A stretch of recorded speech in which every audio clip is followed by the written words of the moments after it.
이스라엘 현지 상황 연결해서 들어보겠습니다. YTN 이스라엘 명형주 리포터 연결돼 있습니다. 리포터님 나와 계십니까? 네, 안녕하세요. 예. 가장 최근 소식부터 한번 다뤄봐야 될 것 같은데 예일럿 지역 드론 공격이 있었다는 이야기를 들었습니다. 약 2시간 전쯤에 있었다고요? 네, 맞습니다. 지금 한 2시간 전쯤, 거의 이 현지 시간은 저녁 10시경에요.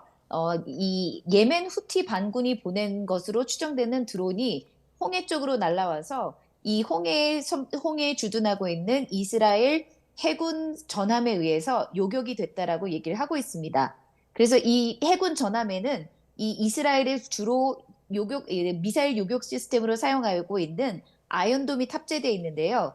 이번 전쟁 때에 두 번째로 이 C 아이언돔이 작동해서 요격한 케이스라고 얘기하고 있습니다. 예. 예. 혹시 뭐 드론이 몇 발 정도 됐다 이런 보도가 나옵니까? 지금 보여지는 영상으로는 2개 정도가 요격이 된 걸로 보여지고 있고요. 이번에 요격이 된 것은 홍해 상 위에서 일어난 것이기 때문에 에일랏 지역에 사이렌이 울리지 않았습니다. 그래서 사람들이 굉장히 많이 놀라기도 했는데요. 보통 이스라엘 내에서 이런 요격 시스템에 사이렌이 울릴 때는 이런 사람들이 살고 있는 지역에 떨어지는 것이 예상될 때에만 이 경보가 울리기 때문에 울리는 거였는데, 오늘 이 2시간 전에 일어났던 이 2개의 드론기 같은 경우는 홍해상 위에서 보여졌고, 그리고 바로 격추가 됐기 때문에 사이렌은 울리지는 않았다고 얘기하고 있습니다. 예, 그럼 이제 2시간 전쯤에 드론 공격이 시작이 됐는데 어느 정도 지금 지속이 된 겁니까? 이렇게 지금 예멘 후티 반군이 보내온 것은요, 이렇게 한꺼번에 어제 밤처럼 이란의 대규모 공습처럼 오고 있지는 않고요. 예. 거의 하루에 한두 개씩 날라오고 있습니다. 그래서 10월 8일 이후 이스라엘과 하마스가 전쟁한 10월 7일 그리고 10월 8일부터 헤즈볼라가 공격하고 있는 레바논 쪽에 있는 지역의 이스라엘 북부에서도 거의 매일같이 지금 로켓이 날라오고 있는 상황이고요. 그리고 시리아 이 무장단체, 시리아와 이라크 시아파 무장단체, 예멘 후티 반군도 종종 거의 일주일에 보면은 평균적으로 한 두세 번은 항상 이런 드론이나 어떤 미사일들이 지금 날라오고 있는 상황입니다. 예.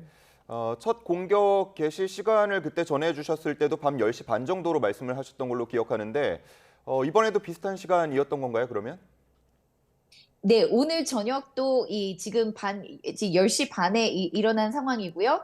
어제 같은 경우 대규모 이란이 공격을 했을 때에는 10시 반경부터 아랍 미디어에서 이란에서 쏘아 올린 대규모의 드론과 이 미사일들이 이라크와 이런 공중에서 이제 목격이 되면서 계속적으로 미디어에서 이스라엘을 향해 이란의 공격이 날아가고 있다는 이 제보들이 더 많았습니다. 예. 그리고 나서 저녁 11시경에 이스라엘 군이 그 공격을 확인을 했고요. 실제로 그게 날아와서 그 미사일과 드론들이 이스라엘까지 날아오는 데는 보통 3시간에서 4시간이 걸리기 때문에, 그리고 그 공격들이 새벽 1시 45분 그 즈음에 이스라엘을 대거 타격을 했습니다. 예. 그 드론 공격으로 인한 지금 추가적인 피해 발생 상황은 없습니까? 지금 상황은 어떻습니까? 지금 추가 발생된 피해 상황은 전혀 없고요. 예.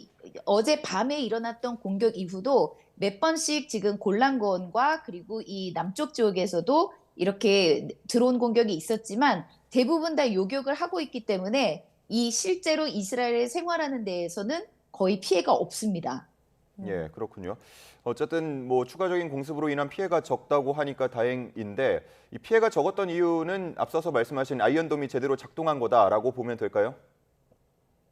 네, 맞습니다. 대부분의 이스라엘에서 지금 이 헤즈볼라나 하마스가 공격을 할 때는 아이언돔에 의해서 이 사거리가 한 70km 정도 되는 아이언돔에 의해서 요격이 되고 있는데, 어젯밤에 이란이 보내었던 대부분의 미사일들이나 이런 드론은 장거리 미사일들로 탄도미사일과 지대지 미사일들 그리고 순항 미사일들이 있었습니다. 그래서 그 대부분의 이란에서 날아온 거는 1100km 정도에 날아왔기 때문에 이스라엘의 그 장거리 요격 시스템인 에로3, 에로2 이 두 가지 종류를 가지고 1000km에서 2000km 되는 사거리를 가지고 있기 때문에 그 방공 시스템이 주로 사용이 되었고요. 그리고 또 이 전투기가 이스라엘 군과 미국 그리고 영국, 프랑스의 전투기가 이 영공에서 날아오는 수많은 미사일과 드론을 격추시켰습니다. 예. 그 앞서서 말씀해 주신 에일럿 지역은 처음 공격이 있었던 곳과 가까운 곳입니까? 어떻습니까? 에일랏 지역은 이 처음에 이란이 공격했던 지역 네게부 지역보다는 훨씬 남쪽이고요. 홍해의 시작이고 보통 이제 이 10월 7일에 하마스와의 전쟁 이후에 후티 반군이 이 이스라엘의 경제를 압박하기 위해서 홍해로 지나는 그 모든 해협을 막아버리는 그 지역입니다. 그래서 이스라엘에서는 최남단이고요. 그리고 이 어제 이란에서 공격했던 곳은 지금 에일랏보다 1시간 정도 북쪽에 있는 지역입니다. 예. 지금 리포터님이 현지 지금 에일럿 드론 공격 소식을 좀 짚어봤는데 현지 시각은 몇 시고 현지에서 좀 새롭게 나온 보도가 있을까요? 지금 자정이 되어 가고 있고요. 예. 이스라엘에서 지금 새로 나온 소식은 지금 안보리 회의의 결과를 지금 기다리고 있습니다. 왜냐하면 대부분 지금 이스라엘 정부에서는 이 이란의 공격 직후에는 전쟁 내각과 정치인들 모두 거의 즉각적으로 이란을 보복해서 대응을 해야 된다라는 여론이 굉장히 많았으나 실제로 이란의 공격에 대해서 이스라엘의 굉장히 경미한 피해와 이 미국의 바이든 대통령과의 통화 이후에 이스라엘이 굉장히 많은 압박을 받고 있는 상황에서 이 유엔 안보리 회의에서 이스라엘이 지금 이란을 규탄하고 특히 이란 혁명군을 이 테러 단체로 지정해달라는 요구를 하고 있는 상황이기 때문에 예. 이 결과에 따라서 이스라엘이 지금 어떤 보복을 할 건지에 대한 결정을 하려고 한다고 지금 예측을 하고 있습니다. 예. 우리 시간, 한국 시간으로 따지면 5시 정도에 시작한 걸로 알려지니까 1시간 정도가 지났는데 어떤 소식이 들려오는지 또 들려오는 대로 저희도 전해드리겠고요. 이스라엘에 우리 교민도 한 500여 명 체류 중인 걸로 들었습니다. 모두 안전한 상태입니까? 네, 맞습니다. 이번에 굉장히 많은 대규모 공격이 있었음에도 불구하고 이스라엘 자체에는 굉장히 경미한 피해가 거의 없었기 때문에 이스라엘에 계시는 교민 모두 안전한 것으로 확인이 됐고요. 이 주 이스라엘 한국 대사관에서 비상 연락망을 통해서 현재 교민들의 상황을 파악하고 있다라고 전하고 있습니다. 그럼 현재 계신 분들끼리 지금 서로 연락을 비상 연락망을 통해서 지금 이뤄지고 있는 건가요? 네, 이 대사관에서 운영하고 있는 안전 공지방도 있고요. 예. 그리고 또 이 교민 내부 안에서 학교나 뭐 교회나 아니면 다문화 가정이나 이렇게 연결돼 있는 카톡 그룹방이나 이런 그룹방들이 있기 때문에 서로 커뮤니티가 형성돼 있어서 안부를 확인하면서 피해 상황을 점검하고 있습니다. 예. 예. 혹시나 통신망이 끊겼을 경우에도 서로 연락할 수 있는 방법이 있습니까? 지금 통신망이 끊겼을 때에는 지금 인터넷 통신망 그리고 전화 이 두 가지가 이제 다 끊길 경우는 굉장히 큰 상황이 되는데요. 그것에 대한 아직 연락책은 아직 받지는 못했습니다. 그러나 이제 한국 대사관에서 그런 상황까지를 가게 된다면 그거에 맞는 또 공지사항이 아마 이전에 먼저 알려지지 않을까 생각이 듭니다. 그 이번 충돌로 좀 대사관에서 전해온 이야기가 있었나요? 그러니까 안전을 위해서 특별히 하고 있는 조치가 있는지도 좀 궁금합니다. 네, 이란 상황, 이스라엘 군에서 이제 이란의 공격을 저녁 11시, 실제 11시부터 알린 그때부터 그 이전부터 이스라엘, 한국 대사관이 이 연락망을 통해서 지금 상황에 대해서 안내 방송을 했고요. 예. 그리고 또 이스라엘은 이 홈프런트 커맨드라는 민방위 사령부의 웹사이트가 있는데 그곳에 지금 로켓이 떨어지는 상황 그리고 비상시 대응해야 하는 방법들 이런 것들이 자세히 나와 있습니다. 그래서 그 앱을 깔게 하는 것을 지금 당부를 하고 있고요. 그 연락망을 통해서 실제로 문제에 처한 분들은 비상 연락처를 어디로 어떻게 연결을 해야 되는지를 자세히 공고하고 있습니다. 예. 인근의 집이나 마을에 방공호가 있다고도 들었습니다. 여기서는 얼마나 생활이 가능합니까? 이 곳곳마다 좀 약간씩 다른데요. 각자의 집에 93년 이후부터는 이스라엘에서 법적으로 그 집마다 방공호를 마련을 해놔야 되기 때문에 각 집마다 있는데요. 그래서 각 집마다 있을 때는 보통 방으로 구성이 돼 있어서 그 안에 필요한 물품이나 물이나 이런 것들을 구비해 놓고 개인이 어떻게 구비해 놓느냐에 따라서 그곳에서 굉장히 장기적으로도 있을 수 있고요.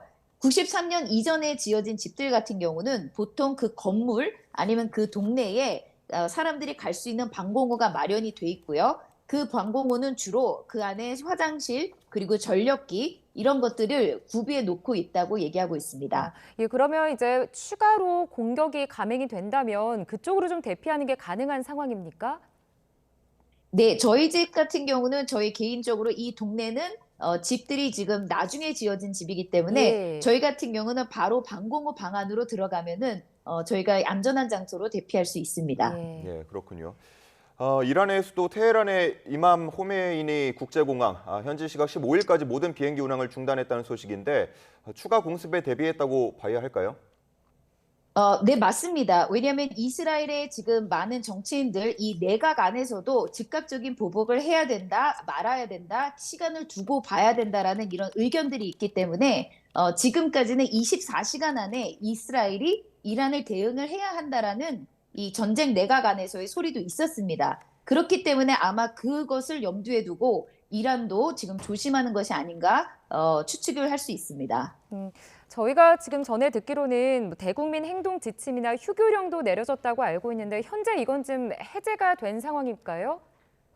어제 상태의 휴교령과 어제 상태의 비상사태를 지금 월요일 저녁 11시까지 연장을 하기로 했고요. 예. 그렇기 때문에 이스라엘도 마찬가지로 어떻게 이스라엘이 반응하는지에 따라서 또다시 이란이 반응하거나 다른 헤즈볼라나 다른 이 대리 세력들이 반응할 것에 대비해서 지금 하루 24시간을 더 연장해 놓은 상태입니다. 예, 뭐 지금 자정이라고 하니까 외출을 하는 분들은 많지 않겠지만 하루 동안 일상생활에 불편은 없었습니까? 밤 사이에 로켓이 날아왔었기 때문에 오전 중에는 굉장히 조용한 모습이었고요.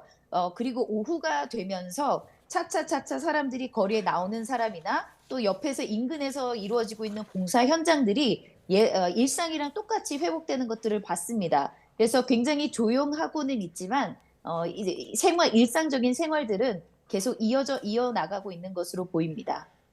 예, 그렇군요. 알겠습니다. 추가적인 소식이 들어오면 저희 쪽이랑 또 연결해서 자세한 소식 전해 듣겠습니다. 지금까지 이스라엘 현지에 있는 명형주 리포터와 현지 상황 알아봤습니다. 고맙습니다. 네, 감사합니다.